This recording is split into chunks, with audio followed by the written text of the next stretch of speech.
relationship will work, and sort of waiting for a miracle, but also because I was looking for apartments. Like, let's get real, I was waiting for a bomb or a shoe to drop, or what wouldn't exist with somebody who was, and this is not my business, I mean, I'm not judging, but he was doing an exorbitant amount of cocaine. Like, you know, he's trading stocks and doing cocaine all night by himself. Like, so there wasn't going to be a rational time that he was going to sit down and be like, hey, Ash, like, things aren't really panning out. Do you want to, like, plan an exit plan? So that being said, I was like 24 years old. I come back, and he was super inconsistent with what would throw him off the walls, right? So, like, for example, he'd apologize, like that whole cycle, that he'd apologize for, you know, being a jerk. I'd go to school, and I was, like, in the lunchroom at school with, like, the teacher's lounge, and, you fucking whore, like, you didn't take out the trash. And I was like, oh, man. Go see another apartment, like, after school on my way home. It was really expensive, though, but just kind of hoping the next day would be okay. I stayed at my friend Janelle's house that lived in the city sometimes, but, like, it was like he wanted me there, but if I was there, it wasn't good. And then if I wasn't there, he didn't like that. It was just, anyway, this situation, I've had it, and I'm never gonna go through it again, but it's a miserable, like, end of the relationship where you're, like, trying to just let it die without too much drama.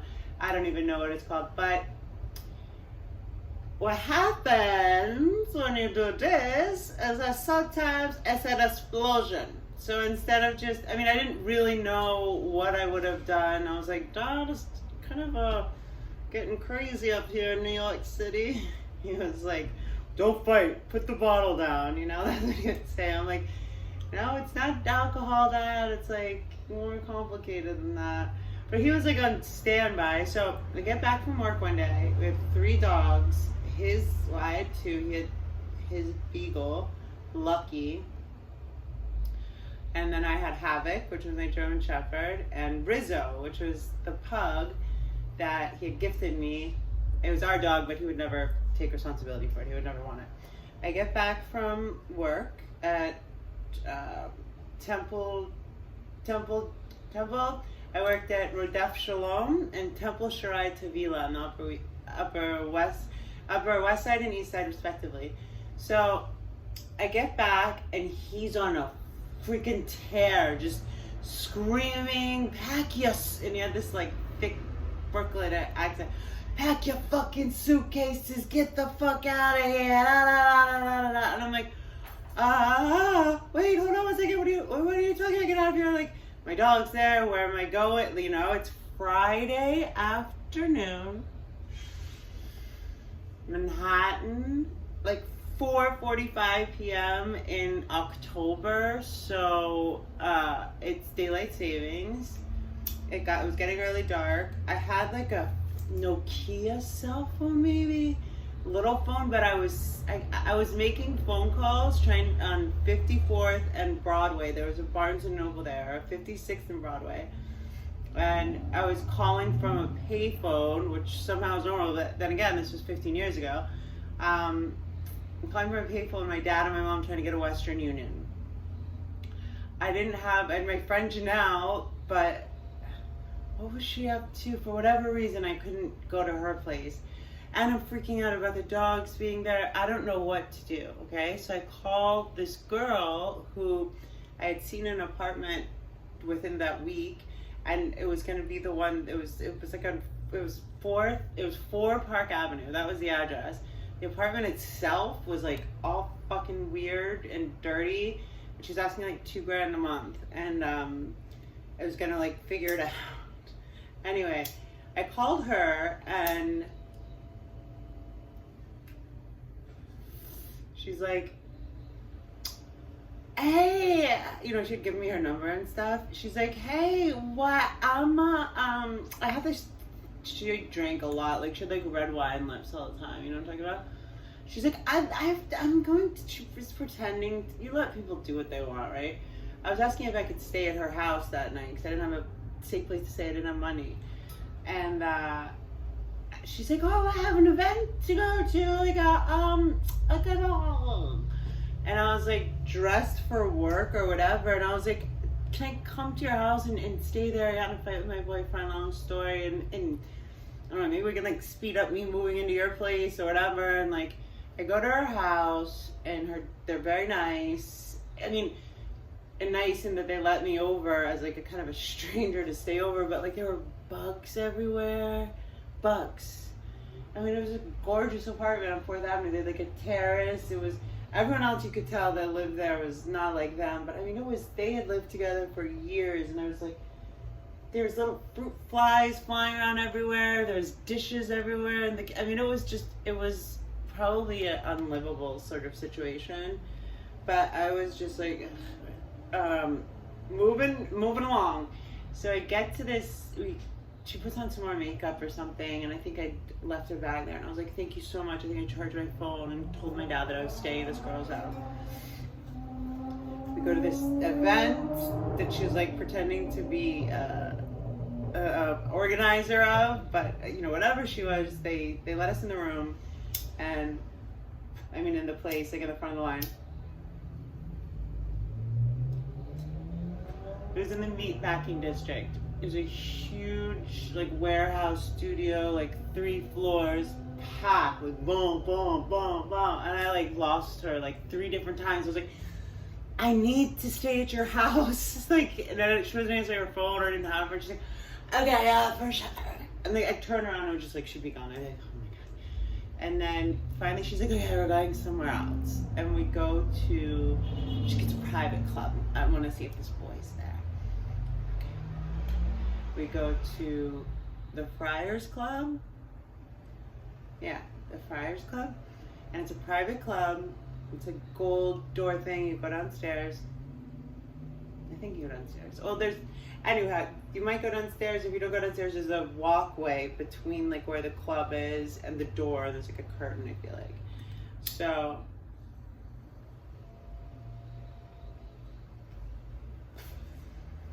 this chick is like, I felt safer there because it was private, it was contained, but she's like lost it. I'm like thinking to myself, man, even if I do make it home tonight, what the hell am I gonna do tomorrow, you know? And my phone rings. Guess who it is? Baby, come back.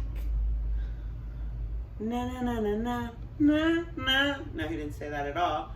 He goes, oh yeah, he didn't let me take my dog, so I'm freaking out about my dog. All this stuff in like the back of my head, I'm pushing back because I'm literally in the middle of a city, like stranded at 24, like with $200 if that.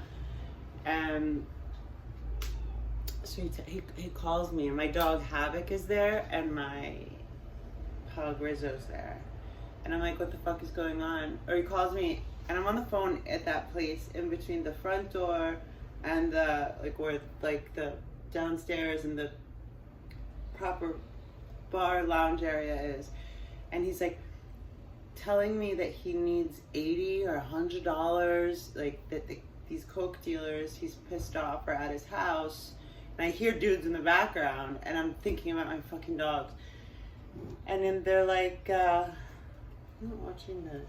What are you talking about? He's like, I need $100 or $80. I forget. It was something ridiculous. Like, I'm so sorry, baby, about earlier. I need this money for these guys. They're very pissed off. I'm like, is Havoc okay? Is Rizzo okay? Like, and I'm like, I don't know what to do. I'm like, motherfucker, I've been like, it's like 11 at night by now. I've been through so much pain and like shit, and this guy's actually got the balls, you know? And that mostly I think I was like scared that he was scared and really scared about my animals being there. And I hear somebody taps my shoulder, and he goes, tell him you'll meet him at 54th and Lex. And I look back, and there's like we'll just put it in the category of like, you know, you assess someone in 3 seconds, your brain's like, are they safe, do I like them? He was a handsome-ish guy, definitely felt safe, and I had no other plan. So I'm like, meet me at the W on 54th and Lex. What?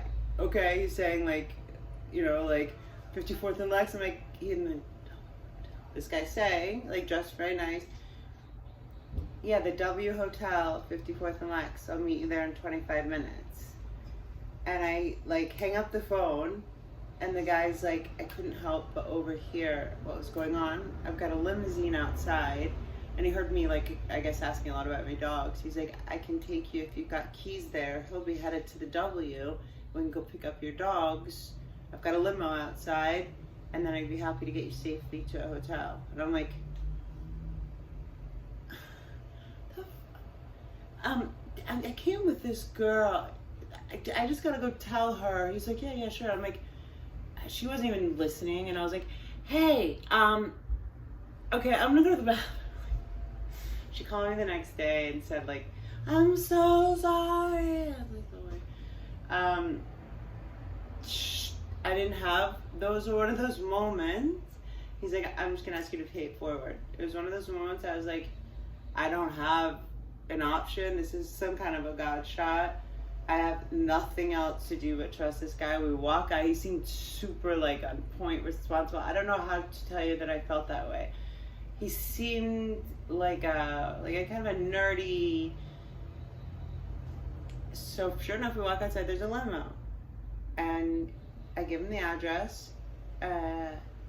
60 whatever, corner of 64th and West End. It was an arched stone building. And we waited like a certain amount of time, and I had the keys. I knew the doorman, you know, like they didn't know I left. I waved at the guy at the door, walked up. Jonathan wasn't there. I grabbed a few bags. I grabbed my Rizzo and my Havoc. I walked right down and got in the limo where they fit. And they were so scared and so happy to we were all together again. And he took me to French Hotel on 7th between La Parker Meridian. I believe it's on 7th Avenue. And he left his credit card there the next day and left me to stay there on his credit card until my dad showed up, which was 2 days later. And just asked him to pay it forward. My dad was like, you're where and you're okay? I'm like, I'm with Havoc and Rizzo. We're chilling in the Park Meridian. Can you get here?